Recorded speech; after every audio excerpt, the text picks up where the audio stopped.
আসসালামু আলাইকুম প্রিয় ষষ্ঠ শ্রেণীর শিক্ষার্থী বন্ধুরা, তোমরা কেমন আছো? আশা করি তোমরা খুবই ভালো আছো। আজকে আলোচনা করব ষষ্ঠ শ্রেণীর গণিত বইয়ের 191 পৃষ্ঠার জ্যামিতির মৌলিক ধারণা। দেখো নিচের ছকটি লক্ষ্য করো এবং এর খালিঘরগুলো পূরণ করো।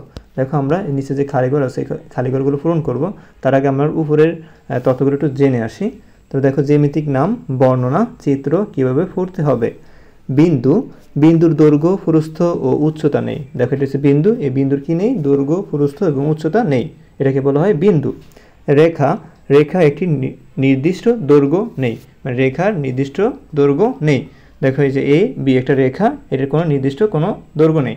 তারপর রেখাংশ নির্দিষ্ট দৈর্ঘ্য আছে। ওকে, যেমন এ এবং বি, এটা কি আছে বলো তো? রেখাংশ। রেখাংশ কি আছে? নির্দিষ্ট দৈর্ঘ্য আছে। যেমন এ থেকে বি পর্যন্ত এটা হচ্ছে তোমার রেখাংশের দৈর্ঘ্য। তারপর দেখো রশ্মির একটি প্রান্ত বিন্দু আছে, এর নির্দিষ্ট দৈর্ঘ্য নেই। ওকে, দেখো রশ্মির একটি কি আছে? প্রান্ত বিন্দু আছে।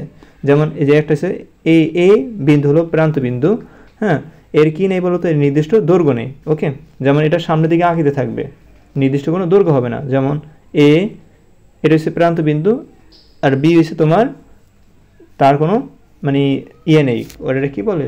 সীমাবদ্ধ নেই। ওকে, সামনের দিকে যাইতে থাকবে। ওকে, তার কোনো দৈর্ঘ্য নির্দিষ্ট নেই, এটাকে বলে রশ্মি।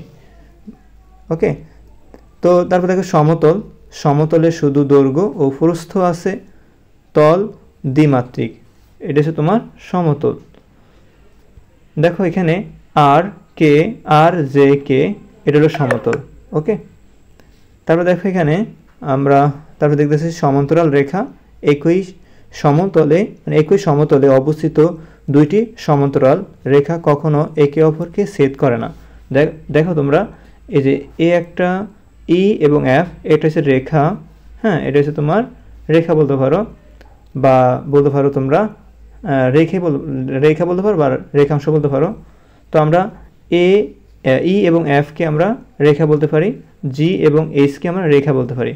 যেমন দেখো এই দুইটা রেখা কখনো বিন্দু একত্র হবে না, সামনের দিকে আগেতে থাকবে, এই নিচের বিন্দু সামনের দিকে আগেতে থাকবে, কখনো একত্র হবে না তারা। যদি এই মনে করো এটার ওদিকে, মনে করো এটা যদি এরকম হতো, তোমাদেরকে একে দেখাইতেছি, যেমন এরকম হতো, তখন এক সময় কি হবে? একত্রিত হবে। কিন্তু এরকম সমান যদি সামনে আগেতে থাকে, কখনো একত্রিত হবে না। আশা করি বুঝতে পেরেছো। তো এই দেখো ই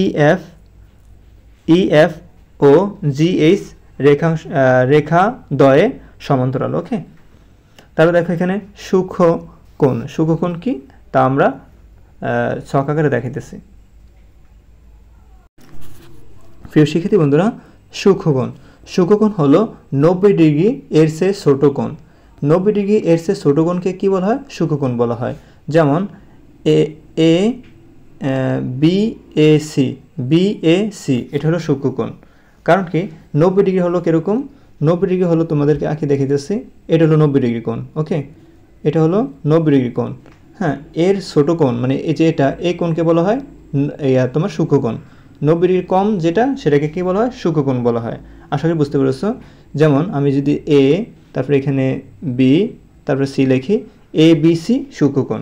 ওকে, এটা হচ্ছে তোমার 90 ডিগ্রি। যেমন এখানে যদি আমি লিখি ডি, তো ডি এ সি এটা হচ্ছে তোমার 90 ডিগ্রি।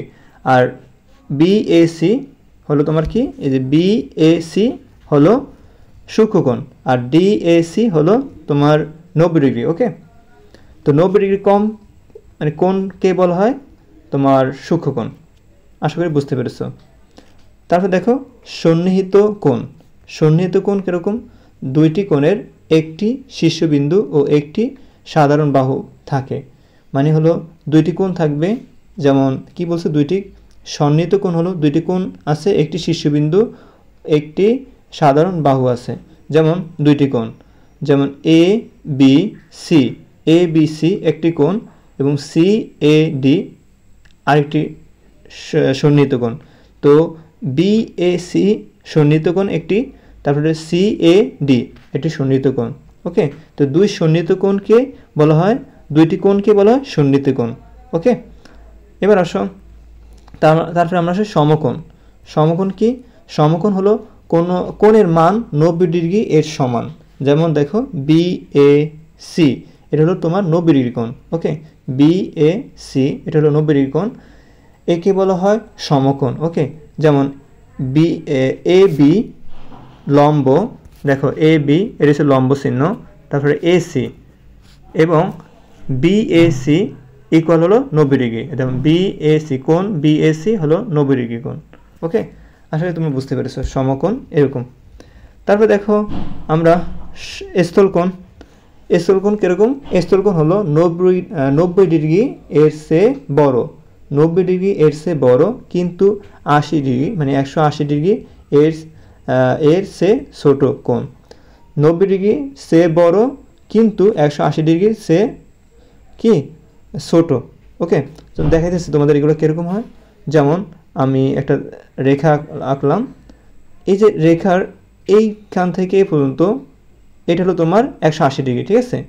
এই 180 ডিগ্রি কী হবে? 180 ডিগ্রি কী হবে? ছোট হবে। আর 90 ডিগ্রি কী হবে? বড় হবে। যে 90 ডিগ্রি হলো এতটুক, এটা হলো তোমার 90 ডিগ্রি। ওকে, এটা হলো তোমার 90 ডিগ্রি। ওকে, এটা হলো তোমার 90 ডিগ্রি কোণ। আর এই 90 ডিগ্রি বেশি হলো এই কোণটাকে বলে 90 ডিগ্রি বেশি। ওকে, এতটুক হলো 90 ডিগ্রি বেশি। আশা করি বুঝতে পেরেছো, এতটুক হলো 90 ডিগ্রি বেশি। এবার আসো তো আমরা কীভাবে আঁকতে পারি। তো আমরা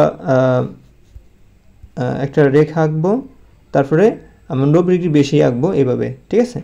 তো এই দাগটাকে বলা হয়, এদিক দিয়ে ঘুরে দাগটাকে বলা হয় তোমার 90 ডিগ্রি সে বেশি, এটাকে বলা হয় স্থলকোণ। ওকে, আশা করি বুঝতে পেরেছো। দেখো এখানে BAC হলো স্থলকোণ। তারপরে আসো ফুরক কোণ। ফুরক কোণ কি? দুইটি কোণের সমষ্টি 90 ডিগ্রি হলে একটি কোণ অপরটি কোণের ফুরক কোণ। মানে দুইটি কোণের সমষ্টি যদি 90 ডিগ্রি হলে একটি কোণ অপরটি কোণের কি ফুরক কোণ। যেমন আমরা দেখতেছি এখানে C, তারপরে এখানে দেখতেছি ABD একটি কোণ এবং DBC একটি কোণ।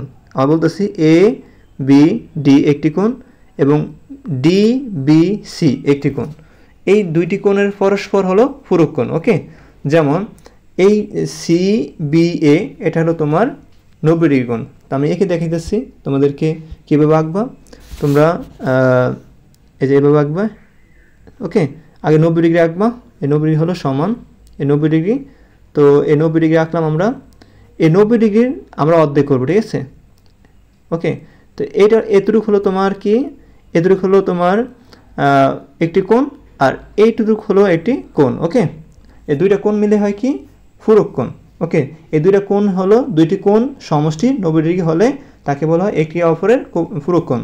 যেমন আমি যদি এখানে লিখি A, এখানে যদি লিখি B, এখানে লিখি C, এখানে D, তো A তারপর B তারপর C, ABC হলো ফুরক কোণ এবং CBD একটি ফুরক কোণ। ওকে, তো এখানে কি শিখলাম আমরা? তো আমরা শিখলাম যে ABD ও DBC পরস্পর কি ফুরক কোণ। আশা করি বুঝতে পেরেছো। তারপর আসলে আমরা সম্পূরক কোণ শিখব। সম্পূরক কোণ কি? দুইটি কোণের সমষ্টি 180 ডিগ্রি। মানে হলো দুইটি কোণের সমষ্টি কি বলতো 180 ডিগ্রি হলে একটি কোণ অপরটি কোণের ফুরক কোণ। 180 ডিগ্রি কোণ কীভাবে আঁকে? যেমন একটি বিন্দু আঁকবে, তারপরে দেখো এই যে এই দিক থেকে এদিকে আসা হলো তোমার কি 180 ডিগ্রি, বুঝছো। এই মাথা থেকে এই মাথা যদি রাউন্ড করে আসা হয় এটা হয় 180 ডিগ্রি। কী বলছে? দুইটি কোণের মানে দুইটি কোণের সমষ্টি 180 ডিগ্রি। ওকে, হলে একটি কোণ অপরটি কোণের কি হবে সম্পূরক কোণ হবে। ওকে, তো আমরা একটি কোণ আঁকি। এটা হলো তোমার রেখা। তো আমরা কি করলাম? এই রাউন্ড দিলাম, রাউন্ডের পরে একটি কোণ আঁকবো, ঠিক আছে। তো এ একটা কোণ, যেমন এ একটা কোণ, হ্যাঁ, আবার এদিক থেকে আর এ একটা কোণ। ওকে, এ একটা কোণ,